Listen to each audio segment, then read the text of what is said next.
So we embarked upon that journey to create SpaceX in 2002. In the beginning, I wouldn't even let my friends invest because I didn't want to lose their money. I thought it was like, I'd rather lose my own money. So,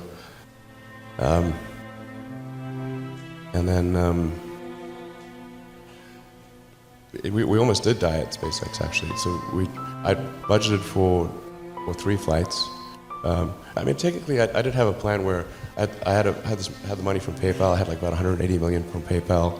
And I thought, I'll allocate half of that to SpaceX and Tesla and Solar City, and that should be fine. I'll have 90 million, like just lots, But then what happened is things cost more and took longer than I thought. So I had a choice of either put the rest of the money in or the companies are going to die. And it's like, so I ended up putting all the money in and borrowing money for rent from friends. 2008 was brutal. 2008 we had the 3rd consecutive failure of the Falcon 1 rocket for SpaceX. Tesla almost went bankrupt. We closed our financing round 6 p.m. Christmas Eve 2008. It was the last hour of the last day that it was possible. We would have gone bankrupt 2 days after Christmas otherwise. And I got divorced. That was like rough, man.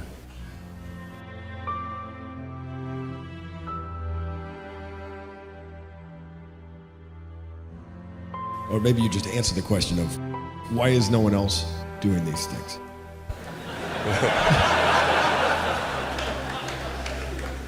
What's your pain threshold? Well, if it's real high.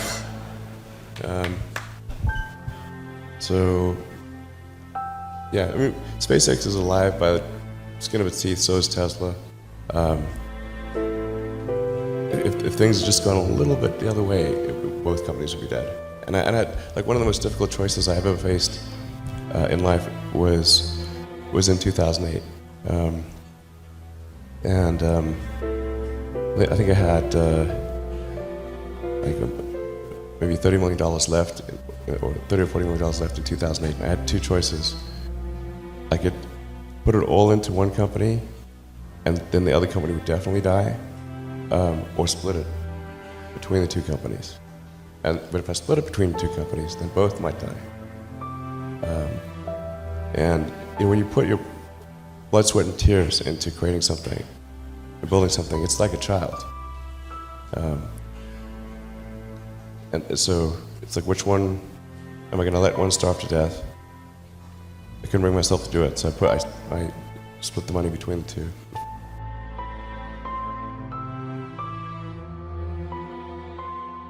For SpaceX, the first 3 launches failed, and we're just barely able to scrape together enough parts and money to do the 4th launch. If that 4th launch had failed, we would have been dead.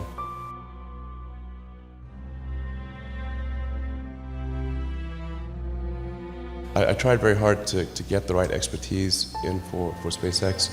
I tried hard to find a great chief engineer for the rocket, but the good chief engineers wouldn't join, and the bad ones, well, there was no point in hiring them. So I ended up being chief engineer of the rocket. So if I could have found somebody better, then we would have maybe had less than 3 failures.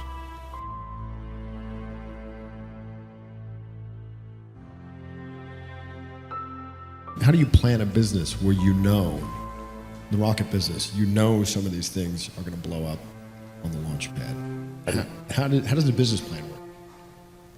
I don't really have a business plan.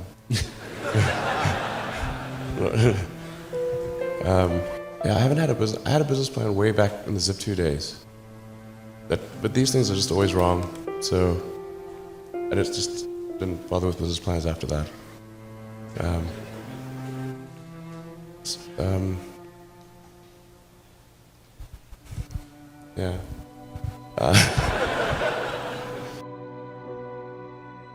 One thing I really like about you is you are unusually fearless and willing to go in the face of other people telling you something is crazy. And I know a lot of pretty crazy people, you still stand out. Where does that come from, or how do you think about making a decision when everyone tells you this is a crazy idea? Or where do you get the internal strength to do that? Well, first of all, I'd say I actually think I feel fear quite strongly. So it's not as though I just have the absence of fear. I feel it quite strongly. But there are just times when something is important enough, you believe in it enough, that you do it in spite of the fear.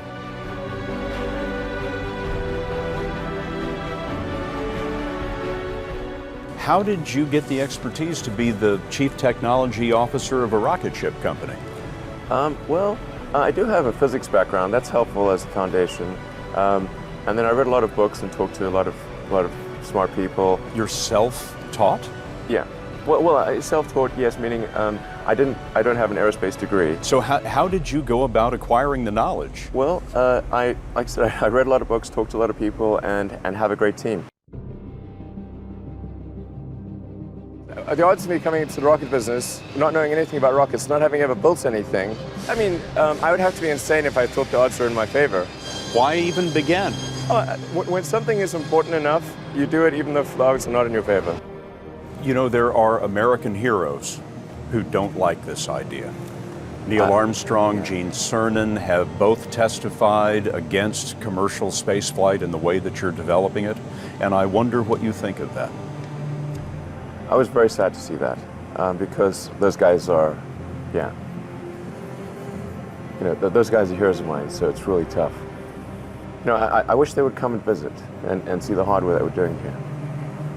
And I think that would change their mind. They inspired you to do this, didn't they? Yes. And to see them casting stones in your direction. It's difficult. Did you expect them to cheer you on? So they're hoping they would. What are you trying to prove to them?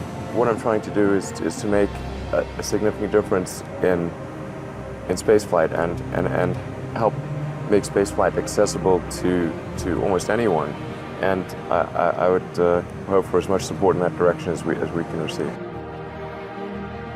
When you had that third failure in a row, did you think, I need to pack this in? Never. Why not? I don't ever give up. I mean, I'd have to be dead or completely incapacitated. If you just accept the probabilities, then that diminishes fear. When starting SpaceX, I thought the odds of success were less than 10%, and I just accepted that actually probably I would just lose everything. But that maybe would make some progress if we could just move the ball forward. Even if we died, maybe some other company could pick up the baton and keep moving it forward, so that would still do some good. Yeah, same with Tesla. I thought the odds of a car company succeeding were extremely low.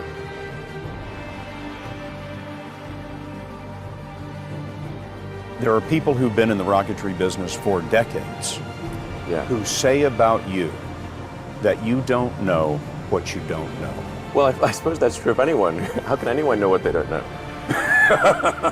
But when critics say you can't do this, your answer to them is, we've done it.